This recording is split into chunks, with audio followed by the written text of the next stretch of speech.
ପିଲାମାନେ ଆଜି ଆମେ ଅଷ୍ଟମ ଶ୍ରେଣୀ ସଂସ୍କୃତ ଷଷ୍ଠ ଅଧ୍ୟାୟ ବୀରାଙ୍ଗନା ଶୁକଦେବୀ ଏଇଟିକୁ ଆମେ ଅଧ୍ୟୟନ କରିବା, ସଂସ୍କୃତରୁ ଓଡ଼ିଆ କରିବା ଏବଂ ସେଥିସହିତ ବିଷୟରେ ଥିବା ସନ୍ଧି ବା କଠିନ ଶବ୍ଦାର୍ଥ ଏଗୁଡ଼ିକୁ ମଧ୍ୟ ଆମେ ଆଲୋଚନା କରିବା। ତାହେଲେ ଏବେ ଆମେ ଚାଲ ବିଷୟକୁ ବୀରାଙ୍ଗନା ଶୁକଦେବୀ।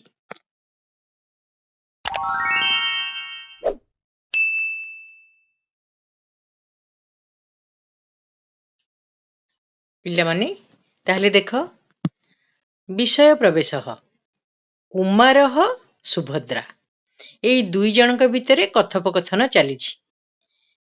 ବୁଝିପାରିଲ? କୁମାର ସୁଭଦ୍ରେ ହ୍ୟଃ କିମರ್ಥମ୍ ବିଦ୍ୟାଳୟମ୍ ନା ଗତବତୀ। ହେଲା, ତାହେଲେ ସୁଭଦ୍ରା ଏଇଟା ଆକାରାନ୍ତ ଶବ୍ଦ, ତେଣୁ ତାର ସମ୍ବୋଧନରେ ହେଉଛି ସୁଭଦ୍ରେ।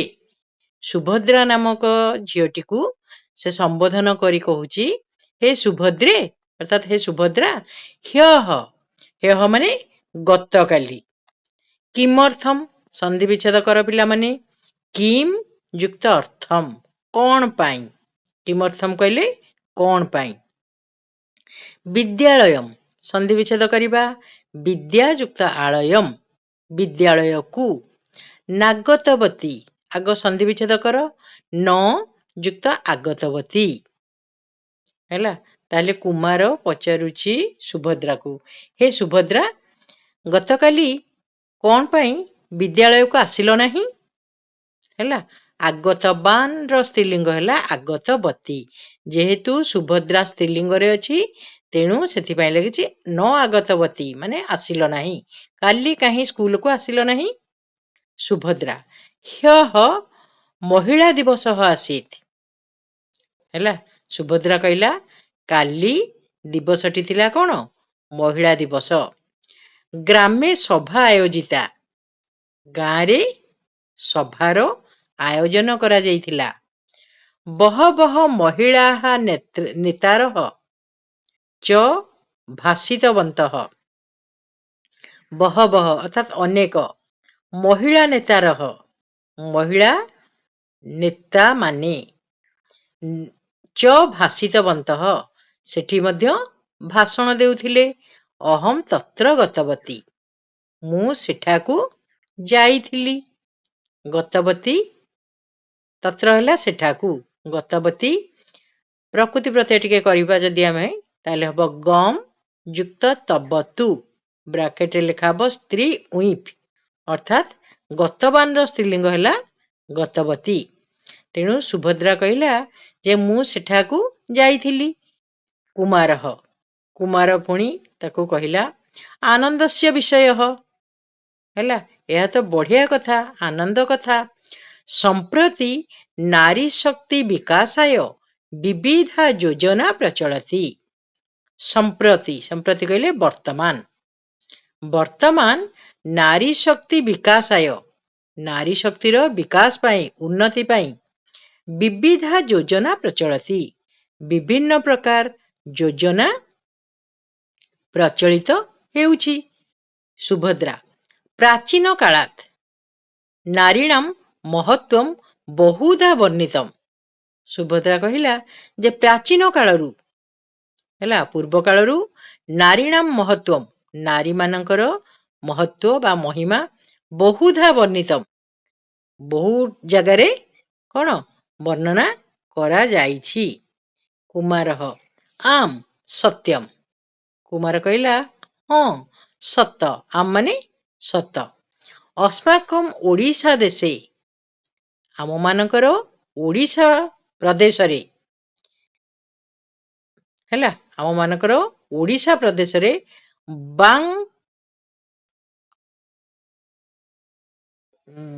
କଣ ସେଟା ଦେଇଛି, ବାଙ୍କି ରାଜ୍ୟସ୍ୟ, ହେଲା, ଆମମାନଙ୍କର ଓଡ଼ିଶା ରାଜ୍ୟରେ ବାଙ୍କି ରାଜ୍ୟର ରାଜ୍ଞୀ ଶୁକଦେବୀ ଅତୀବ ବୀରା ରମଣୀ ଆସିଥି।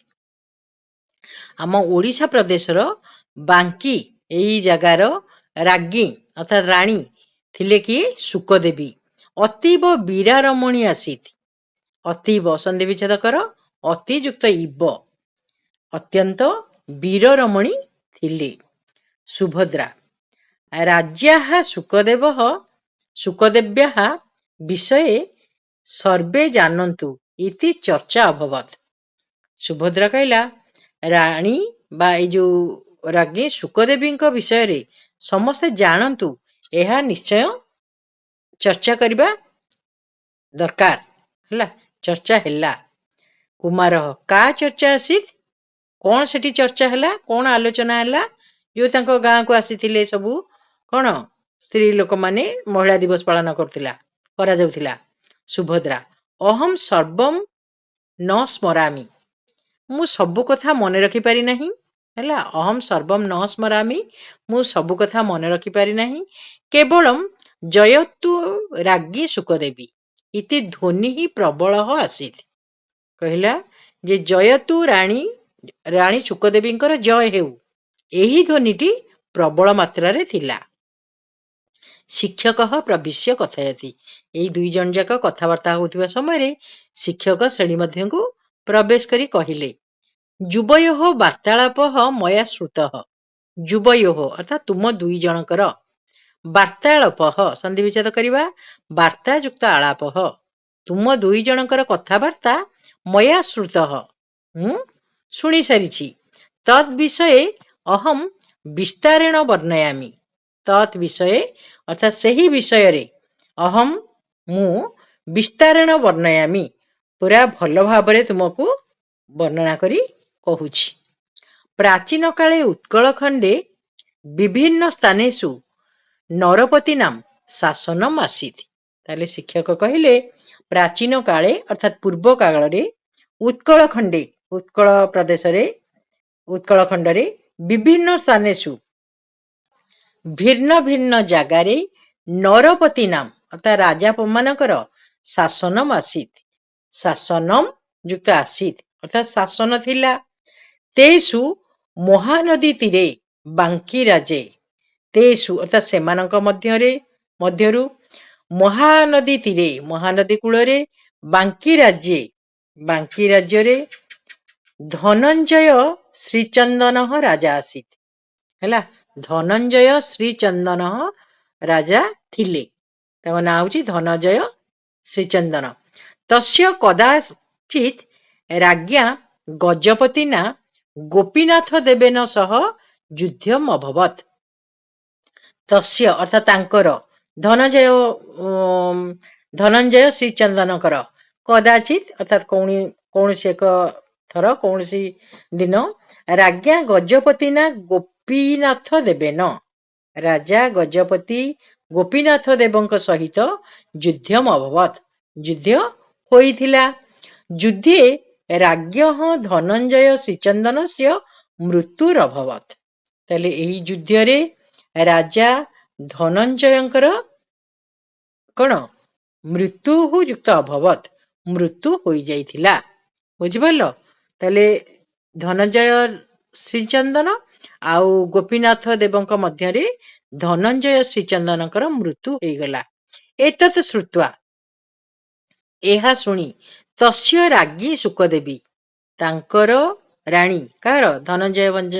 ଧନଞ୍ଜୟ ଶ୍ରୀଚନ୍ଦନଙ୍କର ରାଣୀ ଶୁକଦେବୀ, ଦୁଃଖେନ ଅଧୀରା ଅଭବତ୍, ଦୁଃଖରେ ଅଧୀର ହେଇଗଲେ, ମ୍ରିୟମାଣ ହେଇଗଲେ। ସା ଅର୍ଥାତ୍ ସେ, ଶୀଘ୍ରମ୍ ସେନାପତିମ୍ ଆହୁତବତୀ, ସିଏ ଶୀଘ୍ର ତାଙ୍କର ସେନାମାନଙ୍କର ଯିଏ ପତି ଥିଲେ, ସେନାପତିଙ୍କୁ ଆହୁତବତୀ ଡକାଇଲେ। ଆ ଯୁକ୍ତ ହୁଏ ଯୁକ୍ତ ତବତୁ ବ୍ରାକେଟ ରହିବ ସ୍ତ୍ରୀ ଉଇଫ୍। ହେଲା, ତାହେଲେ ତାଙ୍କ ସେନାପତିଙ୍କୁ ଡକାଇଲେ। ତେନ ସହ ପରାମର୍ଶମ୍ କୃତବତୀ। ତେନ ସହ, ପିଲାମାନେ ସହଯୋଗେ ସବୁବେଳେ ତୃତୀୟା ବିଭକ୍ତି ହୁଏ, ତେଣୁ ତେନ ତୃତୀୟା ବିଭକ୍ତି ହେଇଛି। ତେନ ସହ ତାଙ୍କ ସହିତ, ସେନାପତିଙ୍କ ସହିତ, ପରାମର୍ଶମ୍ କୃତବତୀ ପରାମର୍ଶ କଲେ। ହେଲା, ଆଲୋଚନା କଲେ। କୃତବତୀ, କୃ ଯୁକ୍ତ ତବତୁ ସ୍ତ୍ରୀ ଉଇଫ୍, ଆକୁ କହନ୍ତି ପ୍ରକୃତି ପ୍ରତ୍ୟୟ। କୃ ହେଲା ଧାତୁ, ତବତୁ ହେଲା ପ୍ରତ୍ୟୟ, ଉଇଫ୍ ମଧ୍ୟ ସ୍ତ୍ରୀ ପ୍ରତ୍ୟୟ। ହେଲା, ତାହେଲେ ତାଙ୍କ ସହିତ ପରାମର୍ଶ କଲେ। ସେନାପତି ହିଁ ଉକ୍ତବାନ, ସେନାପତି କହିଲେ ଉକ୍ତବାନ ପ୍ରକୃତି ପ୍ରତ୍ୟୟ କରିବା ବଚ୍ ଯୁକ୍ତ ତବତୁ। ତେଣୁ ସେନାପତି କହିଲେ ଦେବୀ, ପିଲାମାନେ ଦେବୀ ଦେଖ ଏଠି ହର୍ଷେଇ ହେଇଛି, ତା ମାନେ ସମ୍ବୋଧନରେ କଣ ଦେବୀ କଣ ହର୍ଷେଇ ହୋଇଯାଏ ସମ୍ବୋଧନରେ। ତାହେଲେ ଦେବୀ ଗଜପତେ ଗୋପୀନାଥ ଦେବସ୍ୟ ସୈନ୍ୟବଳମ୍ ଅଧିକମ୍। କିଏ କହିଲେ? ସେନାପତି କହିଲେ, ତାଙ୍କର ସେନାପତି କହିଲେ ହେ ଦେବୀ, ଗଜପତି ଗୋପୀନାଥ ଦେବଙ୍କର ସୈନ୍ୟବଳ ଅଧିକ ଅଟେ। ଅଧୁନା, ଅଧୁନା ମାନେ ବର୍ତ୍ତମାନ, ତେନ ସହ ତାଙ୍କ ସହିତ ଯୁଦ୍ଧମ୍ ନ କୃତ୍ୱା, ଯୁଦ୍ଧ ନକରି, କୃତ୍ୱା କୃଯୁକ୍ତ ତ୍ୱା, ସନ୍ଧି ସ୍ଥାପନମ୍ ସମୀଚୀନମ୍ ଭବେତ୍। ହେଲା, ତାଙ୍କ ସହିତ ସନ୍ଧି ବା ମିଳାମିଶା ସ୍ଥାପନ କରିବା ଉଚିତ। ସମୀଚୀନ ଭବେତ୍ ଅର୍ଥାତ୍ ଠିକ ହେବ। ରାଜ୍ञୀ ଉକ୍ତବତୀ, ରାଣୀ କହିଲେ ନ ହିଁ ସେନାପତେ, କହିଲେ ନା ନା ସେନାପତି, ଜନ୍ମଭୂମେ ସୁରକ୍ଷାର୍ଥମ୍, ଜନ୍ମଭୂମିର, ହେଲା ଜନ୍ମଭୂମେ ସୁରକ୍ଷାର୍ଥମ୍, ସୁରକ୍ଷା ଯୁକ୍ତ ଅର୍ଥମ୍, ତା ଜନ୍ମଭୂମିର ସୁରକ୍ଷା ପାଇଁ ବୟମ ଯୁଦ୍ଧମ୍ କରିଷ୍ୟାମଃ, ଆମେମାନେ ଯୁଦ୍ଧ କରିବା।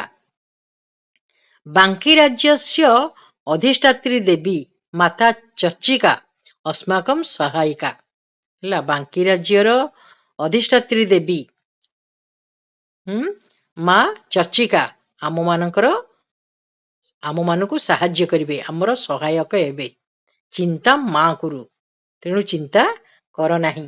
ତାହେଲେ ସେନାପତି ଯେତେବେଳେ ମାନେ ଦୁର୍ବଳ ହେଇ ପଡିଥିଲେ, ସିଏ ଯେତେବେଳେ ସନ୍ଧି କଥା ଚିନ୍ତା କରୁଥିଲେ, ଶୁକଦେବୀ ଜଣେ ମହିଳା ହୋଇକି ମଧ୍ୟ ସେ କଣ ଚାହୁଁଥିଲେ ଯେ ନା ଆମେ ଯୁଦ୍ଧ କରିବା ଏବଂ ଆମକୁ ସାହାଯ୍ୟ କରିବେ କି ସେ ମା ଚର୍ଚ୍ଚିକା, ସିଏ ଆମର ସାହାଯ୍ୟ କରିବେ। ତେଣୁ ପିଲାମାନେ ଏଇଠି ଭାବୁଥାଅ ଯେ ତାଙ୍କର ସାହସ ଏବଂ ଦୃଢ ମନୋବଳ କିପରି ଥିଲା। ନିଜ ପତିଙ୍କର ବିୟୋଗ ପରେ ମଧ୍ୟ ସେ ହାରିଯିବା ପାଇଁ ଚାହୁଁନଥିଲେ। ତାହେଲେ ଏହାପରେ କଣ ହେଲା ଆମେ ଏହାର ପରବର୍ତ୍ତୀ ପିରିୟଡରେ ପଢିବା, କାରଣ ଆମେ ଏକାଠି ସବୁ ଗୁଡ଼ିକ ପଢିକିରି ସାରିଲେ ତା ଭିତରେ ସନ୍ଧି ପ୍ରକୃତି ପ୍ରତ୍ୟୟ ଗୁଡ଼ିକ ଆମର ମନେ ରହିବ ନାହିଁ। ତେଣୁ ଆଜି ପାଇଁ ଆମେ ଏଇଠି ରହିବା, ପୁଣି ଆଉ ଗୋଟେ ଅଧ୍ୟାୟରେ ଏହାର ପରବର୍ତ୍ତୀ ଥିବା କଣ ବିଷୟଟିକୁ ଆମେ ସମାପ୍ତ କରିବା। ତାହେଲେ ଆଜି ପାଇଁ ଆମେ ସମସ୍ତେ ଏଇଠି ରହୁଛେ। ସମସ୍ତଙ୍କୁ ଧନ୍ୟବାଦ।